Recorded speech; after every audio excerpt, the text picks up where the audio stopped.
Somos unos mitómanos peligrosos para la sociedad porque nos la pasamos citando a Cantinflas de Aquino, el cual no tiene ninguna validez académica. Bueno, debo aclarar que el amor no es en sí una simple reacción neuroquímica, pero tampoco es un ente abstracto, tampoco es una emoción. El amor en la actualidad es un sentimiento que va acompañado efectivamente de su respectiva neuroquímica, pero que tiene significado social y cultural, además de psicológico.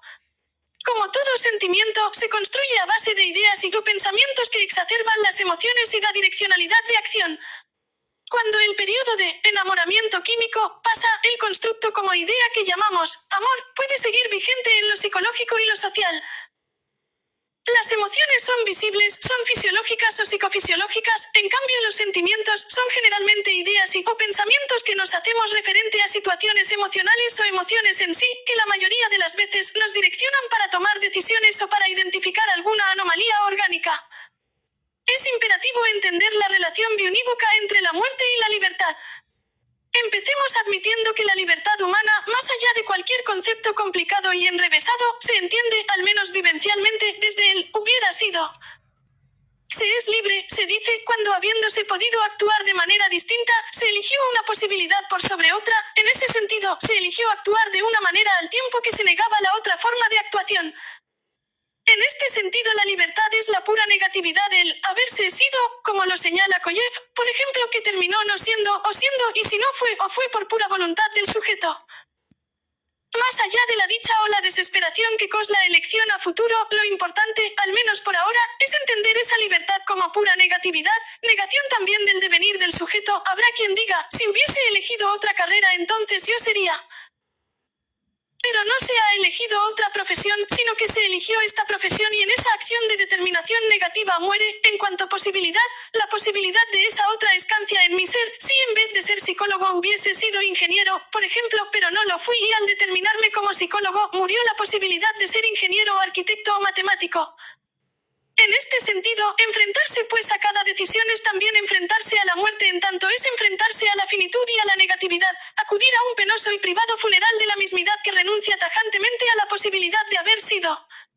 Por esto y no por otra razón, dice Koyev, para un ser que consiste en deseo, proyecto y acción, el no de toda posibilidad es la muerte.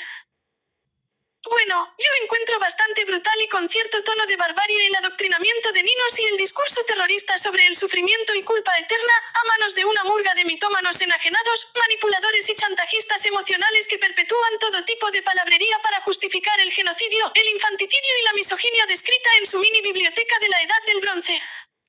Me recuerda a los asirios que desollaban y cortaban las cabezas a sus enemigos, les cortaban los miembros a los homosexuales para dar un ejemplo a sus enemigos.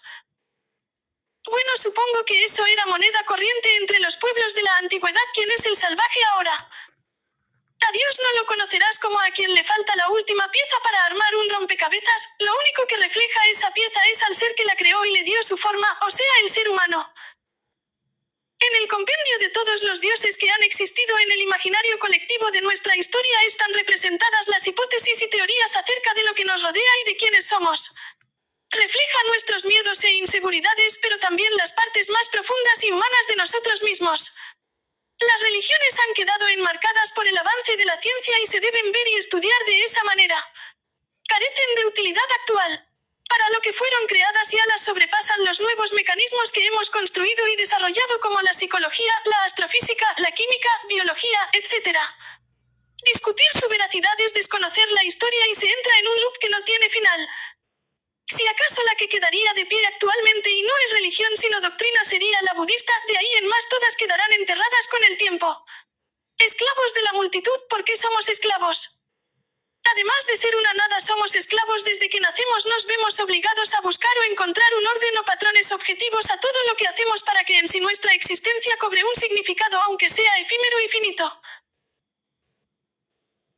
Nuestra existencia se ve obligada a la esclavitud por una trascendencia o dualidad o esencialidad contradictoria en sí misma, dándonos a nosotros mismos algo improbable metafísicamente hablando, un suicidio del intelecto. Nos ponemos en la cúspide de todo animal razonante, cuando nosotros pertenecemos al mismo. Las únicas características que nos diferencian son que nosotros, 1, las herramientas creadas desde la materia que tenemos, 2, nuestros conocimientos del entorno donde vivimos, 3, nuestra esclavitud subjetiva a darle sentido a nuestra mísera vida. Por eso la humanidad busca un dualismo, trascendentalismos, deísmos, esencialismos. Libertad es un concepto creado por el hombre, también el sistema, la sociedad y la cultura y la esclavitud. Entonces, somos esclavos de nosotros mismos, a menos que ejerzamos nuestra capacidad volitiva de creernos libres de dogmas, de ideologías, de religión y de cualquier mierda que nos quiera quitar la esencia de quienes creemos ser, porque somos esclavos de querer y no poder dar un sentido pleno a nuestra existencia finita. Por eso se desea una trascendencia mayor en el vasto universo infinito. El humano no encuentra su lugar por sus deseos incumplidos y eso es el mayor error del humano en sí como animales que somos.